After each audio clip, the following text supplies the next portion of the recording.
Hi, it's Pastor Paul L. Anderson here at the Fountain of Raleigh Fellowship, where we believe God's blessings never stop flowing. Oh, it is Marvelous Monday. Thank you all so very much for sharing with us in the virtual time. And thank you so very much, Reverend Angie G. Payne, who shared a great message with us as we had our back to school worship service, a time that our young people lead us in worship and bring us into the presence of God and have so many wonderful gifts. Thank you all so very much for your donation of all the school supplies that are going to bless so many children, not only those in our congregation, but those throughout our sphere of influence. Thank you so very much.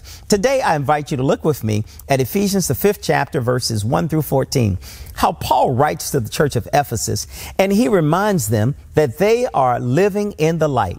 You know, it is important for us to know that in this 5th chapter, he starts out by saying, imitate God. He says, be like God. If you and I want to be who and what God has called us to be, we must be like God. We must imitate him. That means having the characteristics, the traits and the attributes of God that only can be manifested through and by the power of his Spirit. We must live a life filled with love, because that is the example of Christ, how he loved us and how he offered himself for us as a sacrifice. And the Bible says that it is a fragrant aroma. It becomes well pleasing in the nostril of God.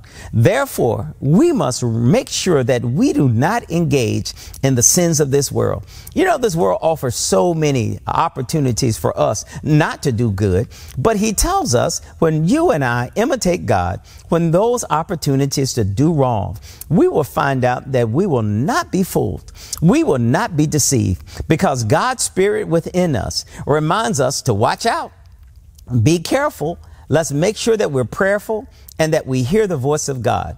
Whenever we walk in the Spirit will remind us, now comes a deception of the devil. So let's live as children of the light.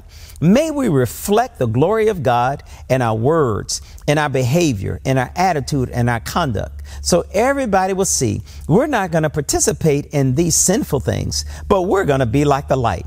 You know, one thing that I notice about the light shines. Have you ever been driving down a road and you can see the light even a great distance away? All you know that it's light. You can't see the pole. You can't see the apparatus that's holding the light. All you know, it's the guiding light. It's where you need to go.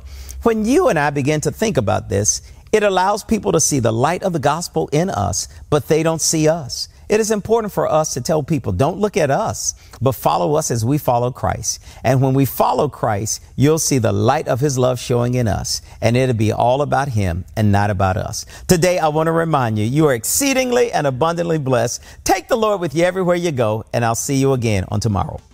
To sow a seed to the Fountain of Raleigh Fellowship, visit our newly redesigned website, thefountainofraleigh.org, and select Sow a Seed from the homepage. Also, giving has been made easier with the new Fountain of Raleigh app, available now in the Apple App Store and Google Play Store. Download today, select Giving from the main menu, and then follow the directions to complete your giving through Subsplash. Thank you so very much for all of your gifts and donations that you've given to the Fountain of Raleigh Fellowship. We thank you for what you've done in the past, what you're currently doing, and what you will do in the future. Your gifts and donations helps us to spread the gospel of Jesus Christ, not only locally, but throughout the world. Thank you again for your gifts, and may God continue to richly bless you. It is here at the Fountain that we believe that we are exceedingly and abundantly blessed, and may you receive those blessings that God has in store for you.